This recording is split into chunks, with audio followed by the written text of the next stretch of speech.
فيروس وما أدراك ما الفيروس Virus corona jenis baru telah memorak-poranda perekonomian dunia, tak terkecuali Indonesia. Menteri Keuangan Sri Mulyani mengakui, bila wabah corona tak segera tertangani, pertumbuhan ekonomi Indonesia bukan tak mungkin bisa merosot ke 0%. Utang negara bertambah, dan angka kematian berlipat ganda. Lalu kapan pandemi ini berakhir di tanah air?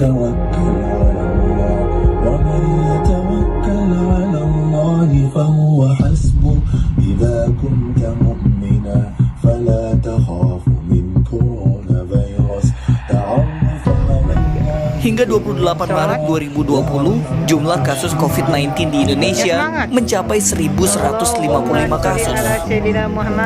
Angka kematian karena virus corona juga terus bertambah.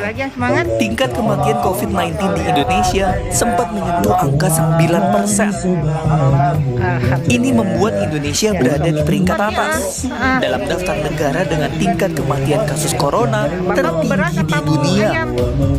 Mau beras ayam aja Bapak. Pandemi global ini diprediksi akan mencapai masa puncaknya di Indonesia pada 11 Mei 2020. Sementara penurunan kasusnya diperkirakan baru pada 10 Juni mendatang. Ya, baru sesudah Lebaran, ia bakal berangsur berakhir. Ada ustadznya juga. Bahwa puncaknya akan terjadi di 11 Mei. Setelah itu akan turun, tapi hilang ke titik nol. Tidak, masih ada orang yang terinfeksi. Sutanto Sastrareja adalah seorang dosen dan pakar matematika di Universitas 11 Maret Surakarta. Nah, saya meramalkan sampai berapa? Hanya saya potong sampai 100 hari. Ya, tidak disangka virus corona asal kota Wuhan di China ini telah memakan ratusan ribu korban di seluruh dunia. Bahkan World Health Organization atau WHO memperkirakan bahwa akhir dari pandemi corona yang saat ini tengah menghantui seluruh dunia masih jauh. Dan hal ini melihat perkembangan corona yang kian mengganas setiap harinya. Namun di sisi lain, banyak negara saat ini telah melonggarkan kebijakan lockdown mereka.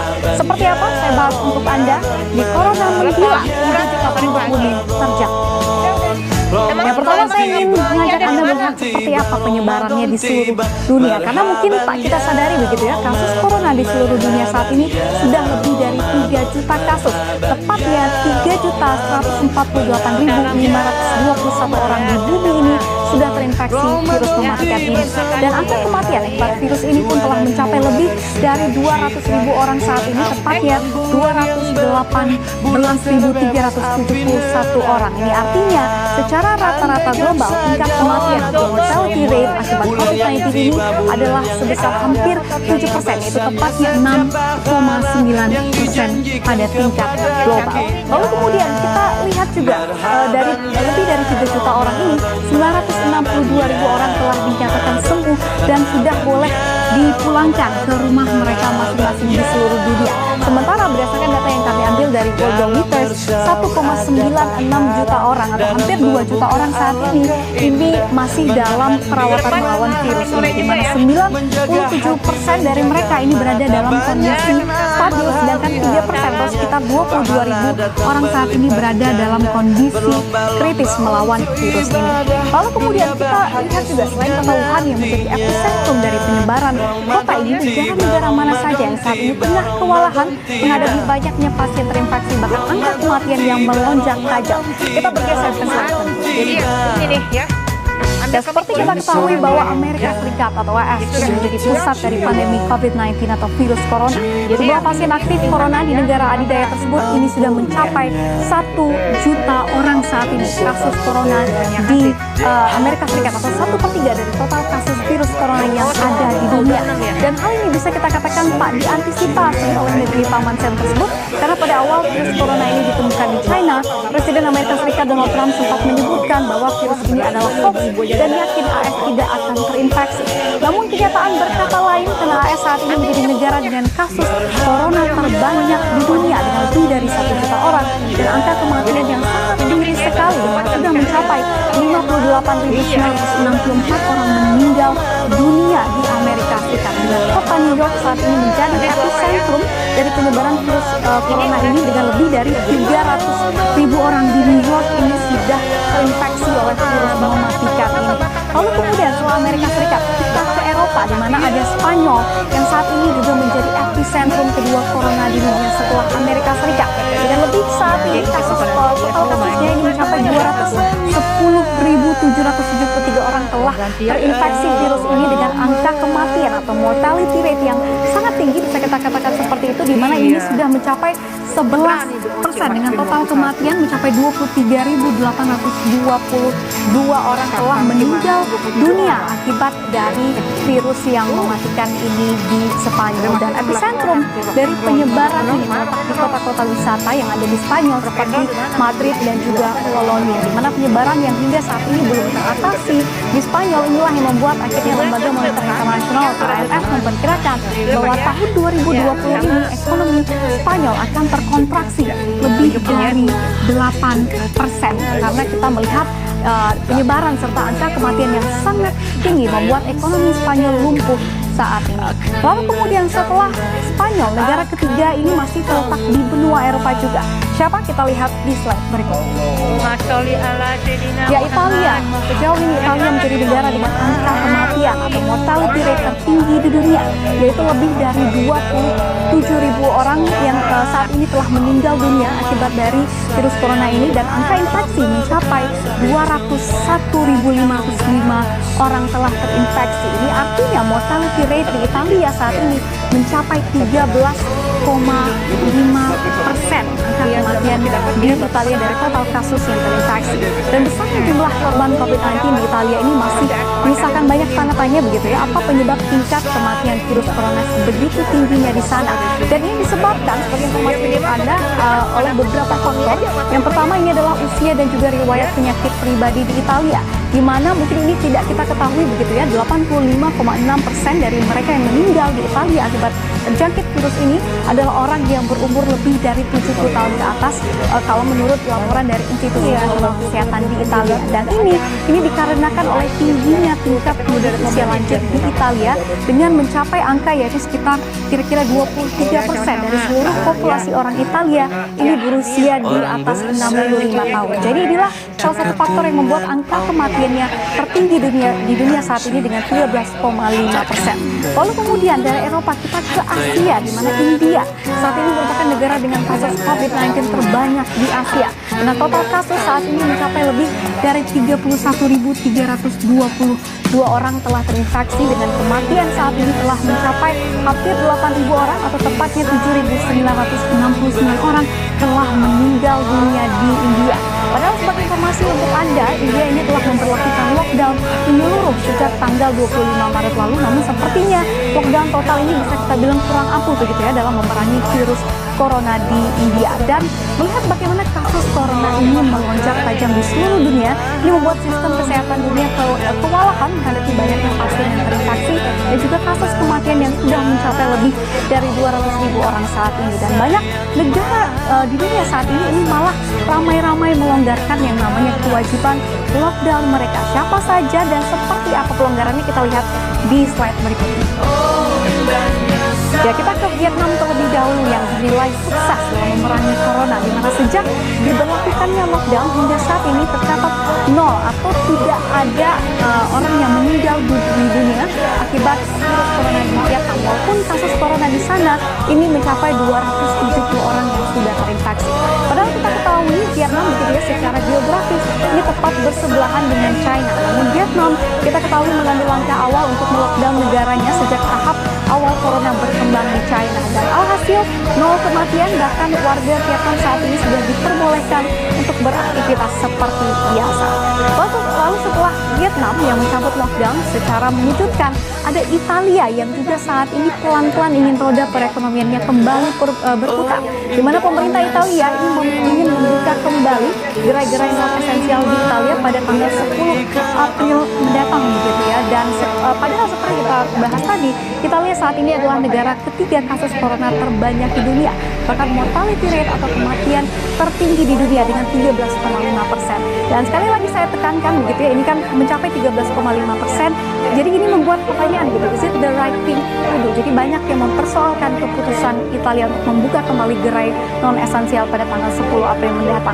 Lalu dari Italia, ini ada juga Amerika Serikat atau negara yang kasus virus coronanya ini sudah mencapai 1 juta orang saat ini. Namun Presiden Amerika Serikat Donald Trump ini mengatakan bahwa akan melonggarkan karantina di Amerika Serikat untuk kepentingan bisnis pada tanggal 1 Mei 2020 mendatang. Dan rencana Trump ini sebagai informasi untuk Anda ini mendapat kecaman dari banyak pihak, termasuk dari Kementerian Kesehatan Amerika Serikat, karena katanya keputusan Trump ini dapat menyebabkan gelombang kedua terjadi sebelum gelombang pertama dapat teratasi di Amerika Serikat.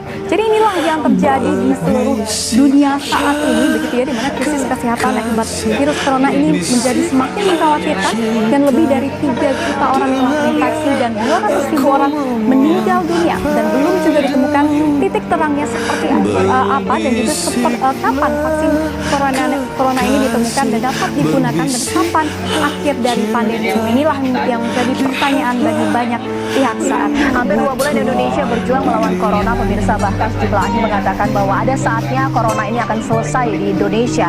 Apalagi kemudian Lingkaran Survei Indonesia dan India mengatakan bahwa diprediksi akan selesai di bulan Juni 2020. Mungkinkah ini terjadi mengingat PSBB atau anjuran pemerintah untuk masyarakat berada di rumah saja ternyata banyak sekali tidak dituruti oleh masyarakat. Apalagi FKM mengatakan bahwa jangan senang dulu ketika jumlah penurunan pasien positif COVID-19 bukan berarti bahwa ini akan selesai, tapi tidak banyak yang dites. Itu akan saya bahas di malam hari ini. Sudah ada Dr. Brian Sri Prastuti, merupakan juru bicara dari saya adalah tenaga ahli utama KSP. Selamat malam Dr. Brian. Dan juga di sini Bapak Ardian Sopa, Mas Ardian Sopa dari LSI. Selamat malam. Tapi sebelumnya Dr. Brian dan Sopa, kita lihat terlebih dahulu ini ada data pemirsa mulai dari sebaran Indonesia bahkan juga data global. Nah, saya hadirkan dulu data global pasien positif COVID-19 3.206.333, sementara yang meninggal dunia menembus angka 227.957. Kita lihat di Indonesia. Di Indonesia menembus angka 10.118 dan yang meninggal dunia 792, sementara yang sembuh 105.522. Dan ada juga jumlah PDP bahkan juga ODP. Kita lihat data berikutnya. Nah, Dr. Brian, kalau misalnya kita lihat dikatakan bahwa ada penurunan ya untuk terutama tidak terlalu cepat jumlah pasien yang meninggal dunia, tapi sedikit melambat. Ini menjadi kabar baik untuk Indonesia, ataupun ada kalangan meragukan bahwa karena mungkin yang dites tidak banyak. Gitu. Bagaimana Dr. Brian? Ya, kemungkinan bahwa fenomena gunung es itu kemungkinannya masih ada ya, karena kalau Presiden kan memberi arahan itu 10.000 tes setiap hari. Nah, itu kita belum bisa kejar target itu dengan berbagai macam alasan. Tetapi banyak aksi yang sudah dilakukan ya. Kemampuan untuk melakukan pemeriksaan PCR itu sudah menyebar di beberapa tempat. Kemudian reagen juga beberapa hari yang lalu sudah datang 400.000. Kita masih berharap sebetulnya arahannya kita berharap bisa melakukan tes cepat molekuler, di mana itu akan lebih masif karena ada sekitar 300-an fasilitas di seluruh Indonesia yang siap melakukan itu. Tapi reagennya kita belum bukan reagen ya, cartridge itu kita belum dapat, masih bersaing di tingkat global belum dapat itu. Jadi kemungkinan untuk fenomena gunung es masih ada. Tetapi kita melihat juga kecenderungan yang kalau kasusnya kan masih nambah ya, hanya trennya udah mulai melambat. Cuman ini kabar baik, tapi jangan mengurangi kewaspadaan kita. Oke. Karena kita belum, kecuali kalau udah mulai turun banget gitu ya, baru kita. Ini pun kalau misalnya semuanya berjalan dengan baik. Kemudian kita lolos di mudik, itu peak kedua masih bisa muncul. Saya ingin dengar pendapat lain dari Pak Pandu Riono yang telah bergabung bersama kami lewat sambungan Skype, merupakan ahli epidemiologi FKM UI, Pak Pandu Riono PhD. Selamat malam Pak Pandu. Ya Pak, ini kalau misalnya dilihat data terakhir yang disampaikan dari gugus tugas penanganan COVID-19, tingkat kematian atau mortality ini kan sedikit mengalami pelambatan. Tapi sebenarnya pertanyaannya ini menjadi kabar baik untuk kita. Tapi mungkin ada catatan juga. Seperti apa Pak Pandu? Ya, semua ini kabar baik yang patut kita syukuri. Tapi juga patut kita skeptis untuk melihat apakah angka-angka itu benar-benar menunjukkan kabar baik, karena angka-angka selama ini kan masih naik turun, belum dalam posisi yang stabil, sehingga kita harus berhati-hati menyimpulkan, jangan cepat gembira dulu. Kita sebenarnya masih fase naik ke puncak. Ini di seluruh Indonesia seperti itu kejadiannya, dan kita harapkan dengan banyaknya PDP yang bisa kita tes, maka kita akan ketahui betul bagaimana status infeksinya. Oke, Pak Pandu ditahan dulu. Saya pun ingin mendapat pandangan lain dari LSI DNIJA. Mas Opa, kalau misalnya kita lihat hasil dari yang dikeluarkan LSI DNIJA bahwa diprediksi Juni 2020 bisa jadi Indonesia akan selesai dengan corona. Ini seperti apa? Mengingat akhir April ini masih banyak ya jumlah pasien positif. Seperti apa? Ya, pertama kita melihat data yang tersedia. Dan memang untuk level global dulu, kita bicara level global, data yang relatif lengkap sekarang ini ada di Worldometer ya, karena memang di sana itu dia lembaga global yang memang mengumpulkan dari setiap negara yang ada itu kira-kira berapa banyak yang terpapar oleh virus corona. Kemudian karena memang database mereka banyak sehingga bisa kita olah, dan memang data yang menarik dari mereka itu pertama bahwa ada sebelum 1 April itu memang pelonjakan dari yang terpapar corona itu sangat tinggi, bahkan sangat terjal. Tetapi kalau kita amati dari tanggal 1 kemudian setelah tanggal 1 itu memang ada mulai landai, dan ketika dia mulai landai pada akhirnya dia akan turun, dan pada akhirnya ujungnya dia akan selesai. Sehingga ketika membaca data ini tidak hanya dari Worldometer itu, tetapi juga kita gabung dari Universitas Singapura, itu dia memperkirakan kira-kira bakal selesai kapan. Dan memang dari data yang ada untuk secara global itu diperkirakan, karena memang juga berbeda-beda, itu perkiraan antara Juli sampai dengan September. Kalau untuk Indonesia ini sebenarnya peaknya itu akan di bulan apa, dan menurunnya itu di bulan apa? Pertanyaan menarik, kalau misalnya kita bandingkan dengan dunia tanggal 1 dia agak mulai turun setelah tanggal 1, kalau di Indonesia data yang ada dia tanggal 11 April kemarin. Jadi sebelum tanggal 11 April mereka menanyakan tajam sekali. Setelah tanggal 11 April meskipun belum turun jurang tetapi sudah agak landai, dan itu kemungkinannya akan turun seperti negara-negara lain. Karena kalau misalnya kita baca data global, misalnya kita lihat negara-negara yang sudah berhasil, ada misalnya New Zealand, kemudian juga ada Jerman, kemudian ada Korea Selatan, itu mereka berhasil pada akhirnya. Sebenarnya apa sih dijelaskan tidak dalam penelitian yang dihimpun oleh LSI DNIJA, apa faktor-faktor yang mempengaruhi ada tren penurunan kebijakan atau mungkin penanganan dari mereka pasien yang positif ini seperti apa? Iya, sejauh ini memang kita melihat bahwa protokol kesehatan itu berefek terhadap penurunan yang ada ini. Sehingga apa-apa yang sudah dilaksanakan, terutama misalnya kita mau menghadapi mudik, itu memang benar-benar harus kita cegah ya. Kemudian juga work from home, kemudian juga online learning, kemudian juga pakai masker dan sebagainya, itu memang terus harus diketatkan ya. Sehingga memang pada akhirnya kita coba berjuang dari sekarang, sehingga kemungkinan di bulan Juni kita sudah bisa melewati pandemi ini. Tetapi bukan 100% kita hilang, 99%, karena memang 100% kita anggap ketika nanti vaksinnya ditemukan. Oke, Pak Pandu, itu data yang kemudian dihimpun oleh LSI DNIJA. Tapi kalau misalnya mengingat ilmu epidemiologi ini seperti apa, Pak? Kalau misalnya kita menganalisis dari kebijakan-kebijakan protokol kesehatan, tapi mengingat ini pun juga tidak dilakukan masyarakat 100%. Pak Pandu ditahan dulu, karena pemirsa sesaat lagi saya akan hadirkan terlebih dahulu kabar terkini berikut ini untuk Anda.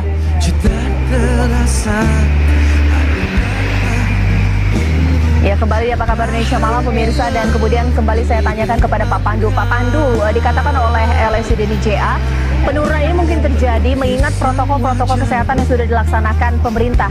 Konteksnya adalah Indonesia.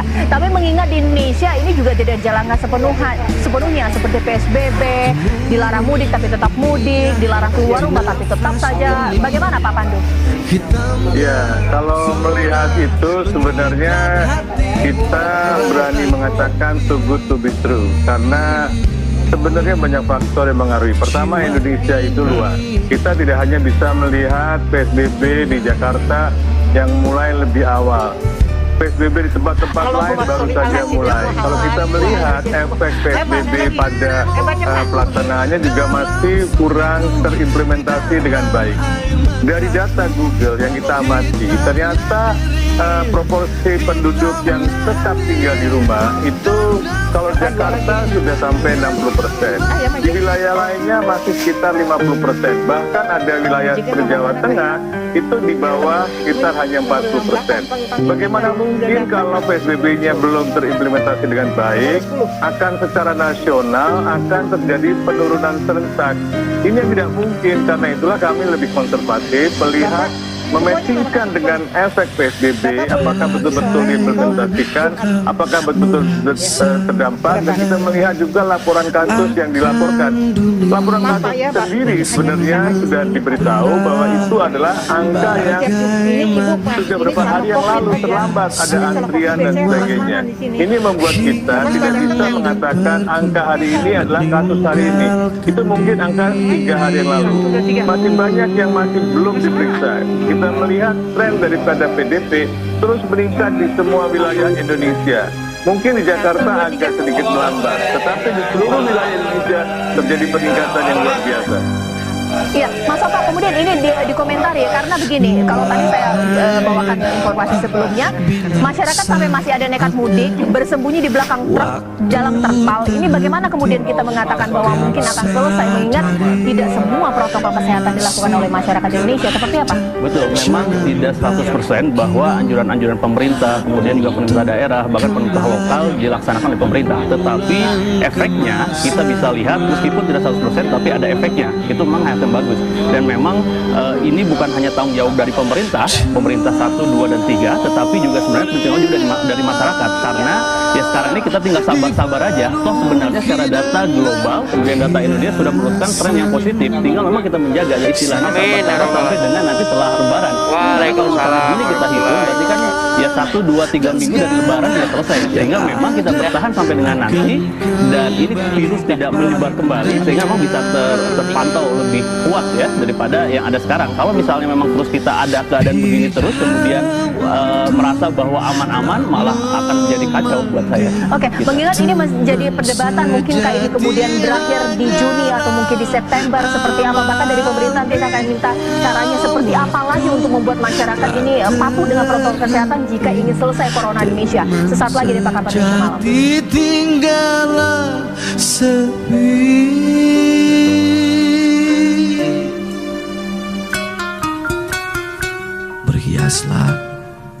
berhiaslah dengan amal-amal terbaikmu.